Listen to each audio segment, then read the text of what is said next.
Good afternoon, everyone. Welcome to join the IAMCP Greater China region, the new member welcoming section. Today, we have the new member, Mr. Victor. He's the general manager of the Vastcom Technology Limited in Macau. So this is something a little bit different. Before that, most of our partner and the members in Hong Kong or maybe in other Asian country. But this time we have the very, very special partner in Macau. As you know, that Macau and Hong Kong is quite similar. We have a small places, but there's a lot of the opportunity. So in the coming 30 minutes, maybe Victor can share a little bit more about him and also his company and also the market situation in Macau. Good afternoon, Victor. Good afternoon, Aaron. How are you? Okay, thank you. Thank you so much for joining the International Association of the Microsoft Channels Partners. Okay, give me 30 seconds to do some kind of the advertising. As you know that International Association of the Microsoft Channel Partners is one of the Microsoft sponsored association and we're the largest one. So that's why we have the members around the world in EMEA, in North America, in Asia Pacific, in Greater China. So that's why all those people, if you are interested to interact with our members, feel free to drop me an email. So that's why I can arrange it. And today is very special in Macau. So that's why I do with a lot of people thinking about Macau. There's a lot of opportunity, different kind of the segment is quite promising. So maybe without further ado, maybe I want to give the time to Victor to introduce a little bit about him in the industry or whatever kind of the experience he has. Victor, give you the time to introduce a little bit about yourself.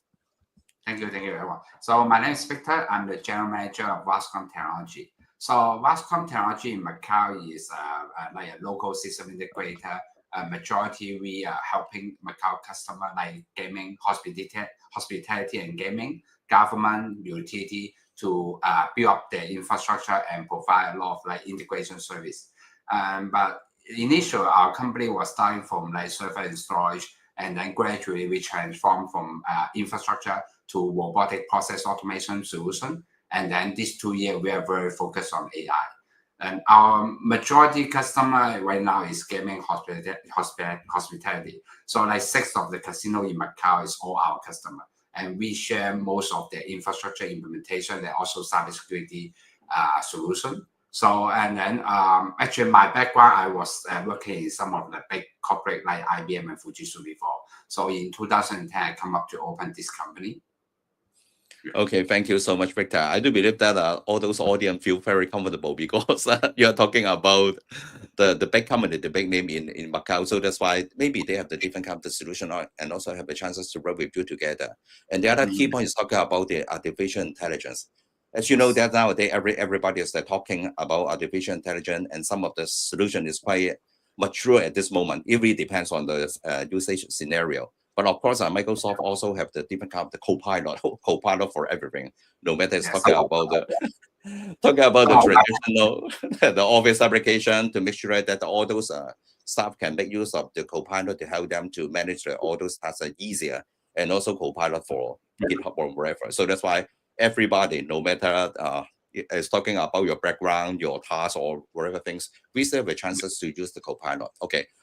One more thing is that actually tomorrow we have another expert is the specifically talking about copilot, and then maybe we can also join the event. So going back to you,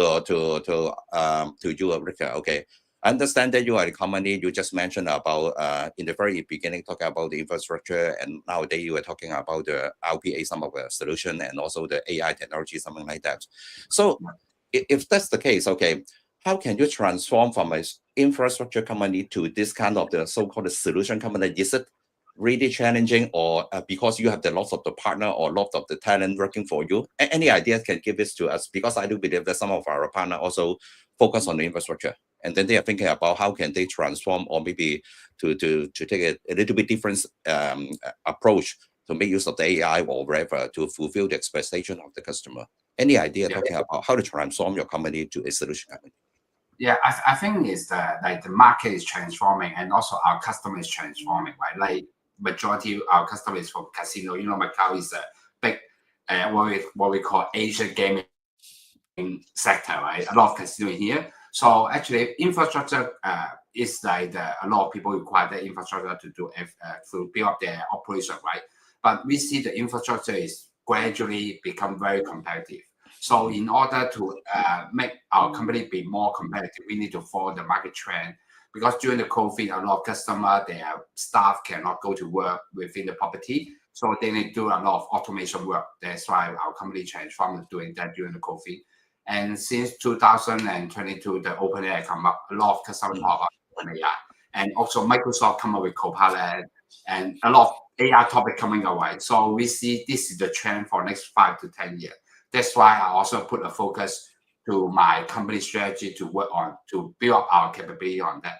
Of course, the talent is really hard, but the great thing is Macau is kind of, we have like Hong Kong is kind of close, and we also have Greater Bay Area and China behind us, right?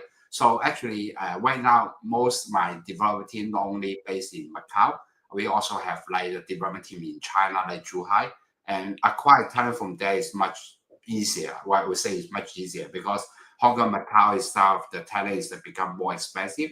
But over the Zhuhai, we have like more reasonable price to get a good talent, which is they already, a lot of them actually doing a data analytics, big data before. So for them to adopt the new AI approach, it will be easier. And I think this is the trend for the future. So I would say this is not only the Microsoft, I think there's a lot of vendors, they invest a lot of money to their infrastructure to build up this AI capability. Yeah, thank you so much. I actually most of the time when I'm talking about the so-called talent pool or so-called the resource allocation, everybody feel very painful in Hong Kong or other countries as well. It's even harder. Yeah. Yes, even harder. But actually, you already identified the good resources, so that's why you can recruit a lot of the good talent. We don't talk about the cost high or lower. It doesn't matter too much. Okay. The most important part is talk about the good talent. They can fulfill the job. And then because I do believe that some of them are very young. So that's why they can pick up the technology, the AI or whatever changing technology in a much faster way. Okay. So it's a good idea for the other maybe the service provider or maybe some of the system integrator. They also need to embed or maybe embrace some of the new stuff they can consider about the arrangement. Okay. So another point is talking about, okay, as you know that there are so many associations in the market. Okay, you can just name maybe 50 to 100. So even though IAMCP is related to the Microsoft, even though we are maybe the biggest Microsoft association, but do you have any kind of expectation joining the IAMCP? Maybe some of the people think that, okay, I have a lot of good stuff to, I really want to share with other people. And some of the people may be thinking about, okay, no, because you have a very great network. I do believe that there's a good opportunity over there. So that's why I can grow through the network, grow through the partner, and then have some kind of the collaboration or something like that. Any idea you can share with us why you join IAMCP? Yeah. So actually, our company is start to expand our global footprint. So we have set up our office in Hong Kong. We have set up our office in Singapore. Actually, when you talk about the talent development, we also start to hire people from Malaysia because their multi-language and their capability getting stronger and stronger. And also, we also expand our ASEAN business, right? So I think last time when you reached out to me and talk about this organization, I did a little bit of research. I think this is a good, what we call channel to help me to bridge up the global resource and also the global opportunity. That's why I joined this one, this IAMCP organization or association. I want to leverage that platform to help me to expand my connectivity, not only in this region or maybe globally. Yeah, thank you so much. Okay. I will keep in mind that I will arrange all those connection, maybe the contact point and good partner for you to interact. So that's why you have a very good chances to understand what's happening in other regions. As you know that I'm stationed in Hong Kong, so most of the all those stuff in Hong Kong I have a very clear understanding. But in other region, maybe the cultural, maybe the not the political, it's the policies are totally different. So that's why it should be much better to engage with the other partner. And also IAMCP is not only talking about the Microsoft technology or maybe the partner relationship, something like that. We do have a lot of expert because nowadays we understand that some of the company, they need to have some kind of M&A or whatever kind of the legal issue. So that's why we also have this kind of the resources, the expert to share the so-called the information or maybe the experience with all those partners. So later on, I will share all those so-called the regular event. globally, I do believe that every month there's more than 30, 40 events. So that's why you and also your colleague can join IAMCP to take a look to what's good for you or something like that. So thank you so much. I do believe that this is our intention. The IAMCP try to have the very good peer-to-peer network and then have lots of the resources and the opportunity for all those members. Okay, another one is talking about, you mentioned about you already engaged maybe some of the partner or the people or your company already set up some of the footprint in Malaysia, in other countries as well. Okay, so if that's the case, okay, sometimes somebody told me that, okay, it's good to have some kind of the footprint in Japan and Korea. But the most critical one, or maybe the challenging one, is that how to manage a language issue. You mentioned Malaysia as a perfect because most likely they know 3, 4, 5, 6 language. So that's why no matter you are working with the Japanese customer, you can still make use of the Malaysia, the resources to talk to them or something like that. So if the Korean and also the Japan market, do you think it's good to start maybe later or right now, or because of the IMCP, there's a lot of the possibility have the local partner working together? Any opinion about this one, these two particular market? Because a lot of people asking me about this one, so that's why you mentioned you are doing something to expand the business, Korea and also the Japan market. Yeah, so I think I worked for Fujitsu before. I know the Japanese culture very well. So actually, Japan, right? You need to have local people to work with you. You cannot be like just work out yourself and expecting you're going to have business over there. So I think Japanese culture, they are very different. So I would say they are very in detail. When we work on something, they are very in detail. So when you need to work with them, you need to know their culture before you can start to do business over there. And Korea, I do have some business partner from Korea. I think Korea is also a very special region because Korea, they don't have a lot of small business. Majority they are company size, mega size like LG, Samsung, SK Telecom, right? So a lot of small business around those big mega size company to work with, right?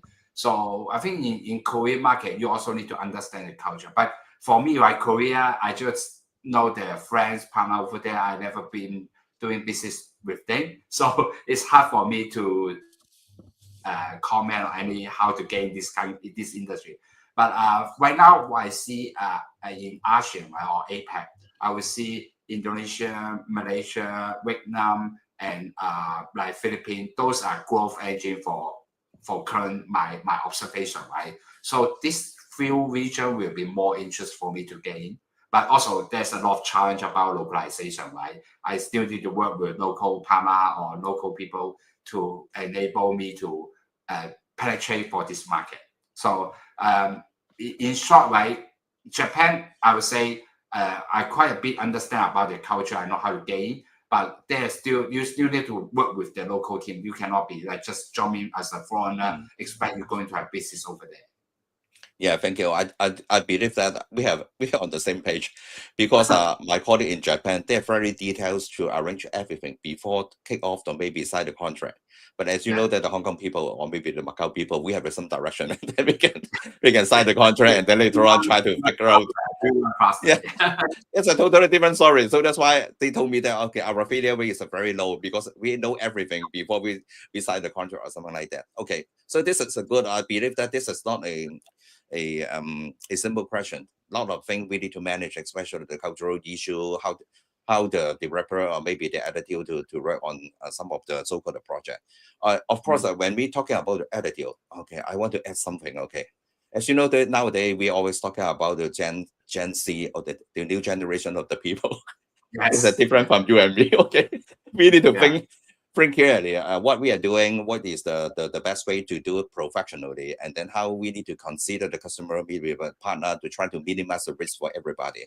But nowadays, I'm not talking about the Gen Z is not good, okay, but they are more focused on themselves to think about, okay, something you guys need to manage because maybe you're the director, you're the manager. Okay, I'm one of the teammate only. Okay, so don't bother me. I just really want to do something for myself, and then I really want to make sure that my life is that not talking 7 times 24 or something like that. I need to have the work-life balance or something like that. do you have any experience, may or may not related to your company, about how to work with this kind of the new generation to make sure that the new idea, the new workforce, and the so-called experienced people can work together smoothly? Any idea can give it to us? Yeah, so actually, definitely, my company do have a Gen Z generation of young people, right? So most my developer, I mean my development team, right, except the leader and the senior architect, the rest of them are Gen Z, new generation. They are like late 25 to 30, right? So the working culture is very different. You cannot put too much control for them, and you need to give them a flexibility. And that's actually sometimes I feel they are very smart because they can catch up the market, the technology. So for us, like old people, I will not say I'm old, but I'm kind of like I feel 2 more generations than them, right? Sometimes some of things I cannot imagine. I will think out of the box, but they really have the capability to think out of the box. So what I say, when I talk to my HR, how we manage them, firstly we need to give them the flexibility, and also need to bring them into our culture. So you need to sell their visionary. So if you stay with your company, what kind of expectation of future they are going to actually, they sometimes they are not looking for just money. They're looking for Yeah. the working model atmosphere. So like some of my developer in Saturday, Sunday, they will come to my office, play the card game, pay card game. Yes, the board game and all those. Yeah. My services that they need to play video game, like mobile video game with them for the break time. So you need to bring them. I mean, you need to understand about their expectation, and then try to jump in, get into their thinking, what they think, right? And then that will be easier for you to adopt them and make sure they adopt to your company culture. Okay, understand. Okay, it's a very good example. As you know, that okay, we need to not only respect, we need to understand what are they doing, and of course, I do believe that from their perspective, okay, all those so-called assigned tasks they already finished, so that's why it should be their time to take some kind of the not only the entertainment, just try to refresh their memory and not only focus on the key point of the all those jobs. I think there's also some of the good impact to our generation as well, because as you know that we seldom sleep actually, okay, but anyway, we need to take care of ourselves, okay, we need to take care of ourselves. So that's why there are some of the so-called good stuff, okay, be more positive. Why I ask this question, because as you know that there's a lot of the so-called the new terms, or maybe the new approach talking about DEI, or maybe sometimes talking about diversity and inclusion in the organization. It means that okay, there's a lot of the people from different gender, different so-called cultural background. So that's why all those people working together, it should be more innovative, and then a lot of the new stuff, the new technology and the new application should be delivered. So this is some of the research by the big name research institution. So that's why actually IAMCP also have some idea about this one. So that's why maybe for the past 5 to 10 years, we already focus on this one and try to help our member.